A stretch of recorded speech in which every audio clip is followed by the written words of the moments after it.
Assalomu alaykum. Kasaba uyushmalari haqidagi turkum ko'rsatuvlarimizning navbatdagi soni yana efirda. Ko'rsatuvimizning avvalgi sonlarida kasaba uyushmasi qanday birlashma mazmunidagi umumiy savolga batafsil javob topishga harakat qilgan edik. Hayır, bir minutga keting. Haligi gapni qisqasini aytganda, buni muddaosi nima o'zi? Gapning indallosiga o'tishdan oldin ekran qarshisiga yaqinroq keling. Ko'rsatuvimiz bu galgi sonida kasaba uyushmasining asosiy maqsadi haqida gaplashamiz. Barakalla. Buni qarang-a. Xo'sh, kasaba uyushmasining maqsadi nimalardan iborat? Kasaba uyushmasi sizning kasbiy manfaatlaringiz bilan bog'liq bo'lgan mehnatga oid boshqa har qanday ijtimoiy yoki iqtisodiy huquq va manfaatlaringizni ilgari surish hamda himoya qilishni maqsad qiladi. Misol uchun, siz davlat idorasida yoki jamoat xizmatida ishlaysiz yoki bank, moliya va sug'urta sohasi xodimisiz.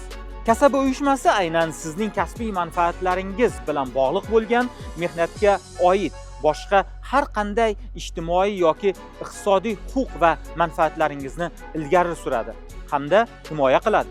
Shu narsa uyushmaning maqsadi. Nima? Voy. Iya. Ana. Ola.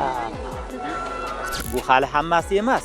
Kasaba uyushmasi qurolli kuchlar va huquqni muhofaza qiluvchi organlarda ishlovchi maxsus unvonli yoki erkin yollangan xodimning ham huquq va manfaatlarini himoya qilishni maqsad qiladi.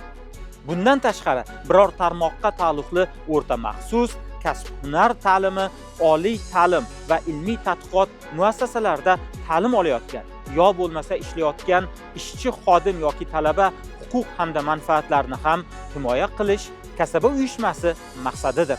Siz 15 yoshga to'lgan shaxssiz yoxud qisman band yo vaqtincha ishsiz bo'lgan fuqaro yoki pensioner bo'lsangiz ham tushkunlikka tushmang. Kasaba uyushmasi maqsadlaridan biri aynan sizning ham huquq va manfaatlaringizni himoya qilishdan iboratdir. Abdullajon, shakarsan, shakar. Bunda sizning egallab turgan kasbingiz, lavozimingiz, irqingiz, millatingiz, jinsingiz, yoshingiz, diniy e'tiqodingiz va ijtimoiy kelib chiqishingiz ahamiyatga olinmaydi. Birgina shart shuki, siz o'zingiz faoliyat yuritayotgan tashkilot, korxona yoki idora kasaba uyushmasi a'zosi bo'lishingiz talab etiladi. Bugunga mana shular edi. Keyingi dasturlarda ko'rishguncha salomat bo'ling.